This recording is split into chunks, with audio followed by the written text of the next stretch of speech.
Welcome to the Dr. Mudgil podcast. This is episode 84. We are at the very end of June, just a couple of days of June left here.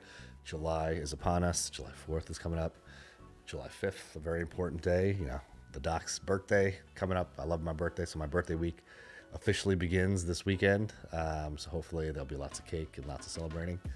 Another month has gone by. My kids are in the throes of their summer vacation, so it's a fun time for our family. We take the foot off the gas a little bit, and we all chill a bit, and it's really a wonderful time of the year. So I hope you are all enjoying summer and have great plans this summer, and are just looking forward to a very restful next few months. Because when September rolls around, the grind ensues, at least in the Mudgil household, and I'm pretty sure most of your households as well. So this podcast, today some big news came out. The Supreme Court ruled on affirmative action. And again, this is not going to be a political podcast. My feelings on affirmative action kind of fall right in the gray area. But I do think it's something that's important. Of my kids, my daughter is going to start the college admissions process in the next year or so. It's something that, we've all been thinking about. And there's, lots of changes that are happening. Lots of schools are becoming test optional now, where SAT and ACT scores don't need to be submitted. I think for Columbia, for instance, they don't accept scores anymore. Affirmative action is obviously a big topic. There were a couple of lawsuits that went to the Supreme Court, which we'll discuss. I thought it's obviously a highly charged topic. It's a politically charged topic. This podcast is not meant to be political in any way, but I just thought I'd share. It's actually a pretty good article from the New York Times where they basically present, various justices' views on the decision that was made today. So I'm gonna actually, read the article, share it with you guys, and then add some commentary. So this article was actually in today's New York Times, and it's the highlights of the affirmative action opinions and dissents. In a sign of complexity and politically charged nature of the issue, the majority opinion written by Chief Justice John G. Roberts, Jr. was accompanied by 3 concurring opinions and 2 dissenting ones. The Supreme Court on Thursday struck down race-conscious admissions policies for most colleges and universities across the country in a pair of cases challenging affirmative action at Harvard and the University of North Carolina. In a sign of the complexity and politically charged nature of the issue, the majority opinion written by Chief Justice John G. Roberts, Jr. was accompanied by 3 concurring opinions and 2 dissenting ones. The vote was 6-3. Here are some excerpts. In his opinion, Chief Justice John Roberts said giving Black and Latino applicants an edge over white and Asian applicants in the name of diversity violated the Equal Protection Clause of the Constitution's 14th Amendment. And this is an excerpt from Chief Justice John Roberts' statement. The Harvard and UNC admissions program cannot be reconciled with the guarantees of the Equal Protection Clause. Both programs lack sufficiently focused and measurable objectives warranting the use of race, unavoidably employ race in a negative manner, involve race stereotyping, and lack of meaningful endpoints. We have never permitted admissions programs to work in that way, and we will not do so today. However, his opinion exempted military academies from the ruling, citing the potentially distinct interests they present. Admissions committees at colleges, he added, could consider race as long as it was limited to the specific context of personal essays. Nothing in this opinion should be construed as prohibiting universities from considering an applicant's discussion of how race affected his or her life, be it through discrimination, inspiration, or otherwise. But despite the dissent's assertion to the contrary, universities may not simply establish through application essays or other means the regime we hold unlawful today. In his concurring opinion, Justice Clarence Thomas reiterated his longstanding view that affirmative action hurts some of the people it is intended to help, including by stigmatizing students who would have been admitted regardless of race. He argued that the Constitution requires colorblind government policies. And before I read Justice Clarence Thomas's excerpt, Michelle Obama actually wrote something kind of similar. She went to Princeton. I believe she went to Princeton, and she talked about when she was at Princeton. Even though she was very academically gifted and most certainly deserved to be there based on her academic merit alone, sometimes she felt this weight on her shoulders, like, are other students thinking I'm here because I was admitted because of affirmative action, et cetera. Anyways, if you follow her Instagram, or you could probably find her excerpts, anywhere online, but I thought it was worthwhile reading, and I thought it was very good commentary. Anyways, Justice Clarence Thomas says, The solution to our nation's racial problems thus cannot come from policies grounded in affirmative action or some other conception of equity. Racism simply cannot be undone by different or more racialism. Instead, the solution announced in the second founding is incorporated in our Constitution, that we are equal, and we should be treated equally before the law without regard to our race. Only that promise can allow us to look past our differing skin colors and identities and see each other for what we truly are. Individuals with unique thoughts, perspectives, and goals, but with equal dignity and equal rights under the law. In a dissenting opinion, Justice Sonia Sotomayor argued that the Supreme Court has turned its back on 45 years of jurisprudence aimed at promoting more inclusive and equal schools. And this is what Justice Sonia Sotomayor said. Today, this court stands in the way and rolls back decades of precedent and momentous progress. It holds that race can no longer be used in a limited way in college admissions to achieve such critical benefits. In so holding, the court cements a superficial rule of colorblindness as a constitutional principle in an endemically segregated society where race has always mattered and continues to matter. The court subverts the constitutional guarantee of equal protection by further entrenching racial inequality in education, the very foundation for our democratic government and pluralistic society. In dueling footnotes, Chief Justice Roberts, in his majority opinion, and Justice Ketanji Brown Jackson, in a dissent, argued over what statistics show about the effect of admission policies that consider race as a factor. The Chief Justice cited statistics compiled by the plaintiffs, Students for Fair Admissions. And this is what Chief Justice John Roberts cited.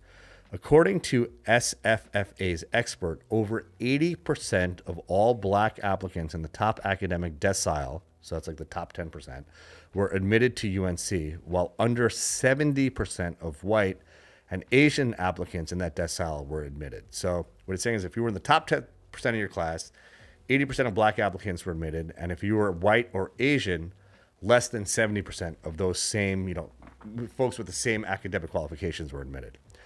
In the second highest academic decile, so that's, in the 80th percentiles, the disparity is even starker. 83% of black applicants were admitted, while 58% of white applicants and 47% of Asian applicants were admitted. In the third highest decile, so that's if you're in the 70th percentile, 77% of black applicants were admitted compared to 48% of white applicants and 34% of Asian applicants. That's actually a pretty crazy statistic if you think about it. In her own footnote, Justice Jackson criticized the majority for using back-of-envelope calculations based on the plaintiff's own measure of what counts as academic excellence.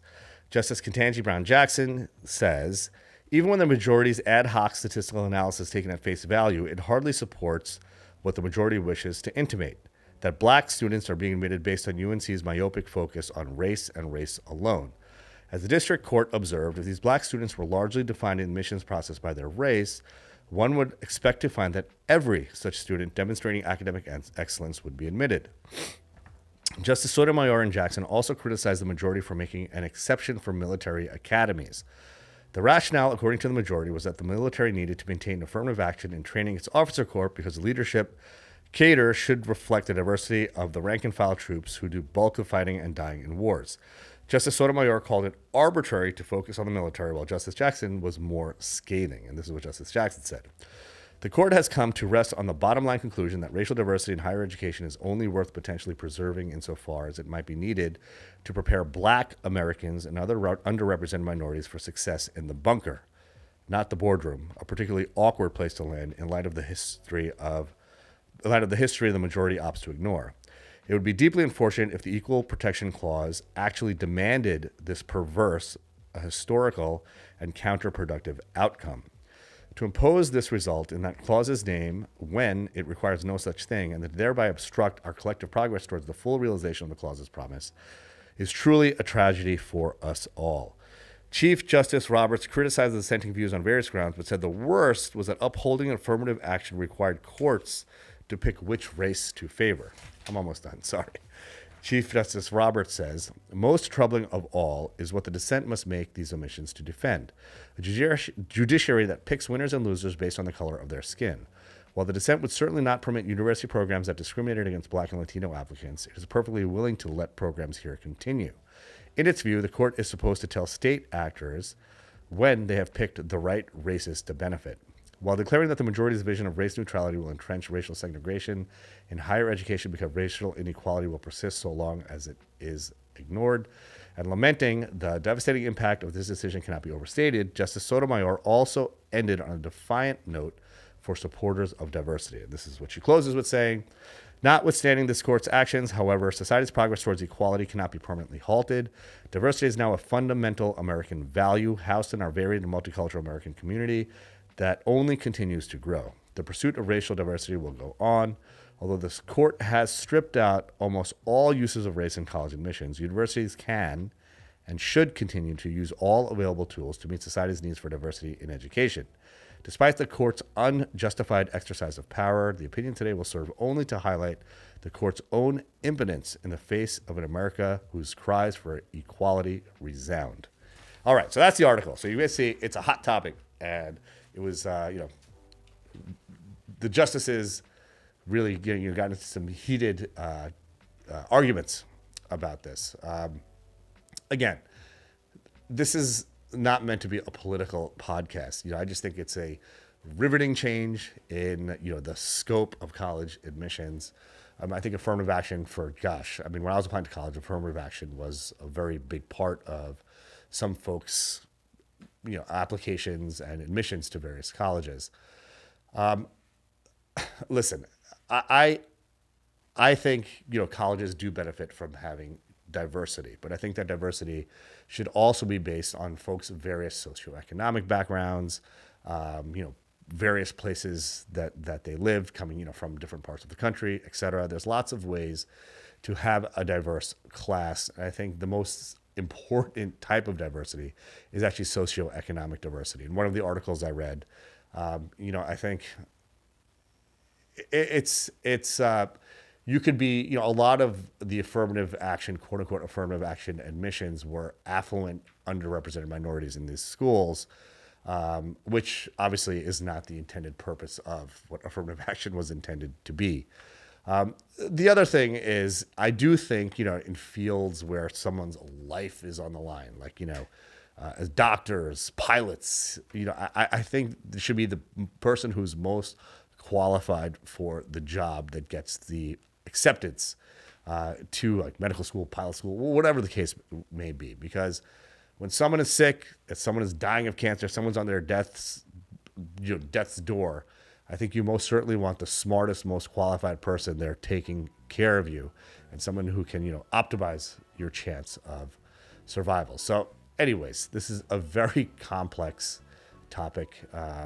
It's one that I'm, quite frankly, I don't have an answer for. And it's something that in my own mind, rolls around, and, I can certainly see both sides of the issue, but something for us all to think about, this weekend, the weeks to come, through the summer, probably for a very, very long time, especially those of us who have kids who are going to be applying to college in the coming year or years. So with that, I hope you all have a wonderful, restful weekend and are ready to just crush and dominate the week ahead. Happy 4th to everybody, and I'll see you at the next podcast. Let's get it.